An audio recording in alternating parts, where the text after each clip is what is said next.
בעיקר מטפלים פה במצב האקוטי של חרדות, של דריכות מאוד מאוד גדולה, של סטרס עמוק שנחווה ונצרב בתאים. זה משפיע כמובן על השינה, סיוטים בלילה, רעד, שיאה וכו'.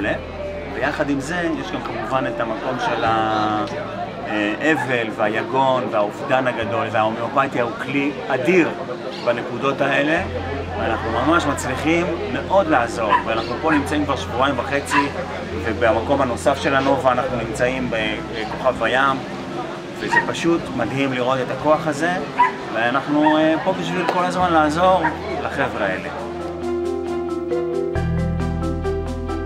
אתמול, אחרי 4 ימים פה, זה היה הלילה הראשון שישנתי לילה שלם בלי לקום, חודש כמעט אחרי המלחמה, שזה היה הישג, וזה טבעי, ואת יודעת שזה רק יכול לעשות טוב, אז זה עושה את העבודה.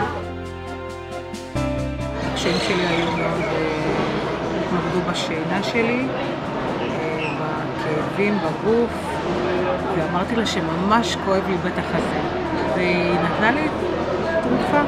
נתנה לי סוכריה קטנה, ומאז אני ישנה. אני נרדמת טוב, ואני ישנה חזק, וגם הכאב עבר. אני לא יודעת, זה פשוט קסם, זה קרה.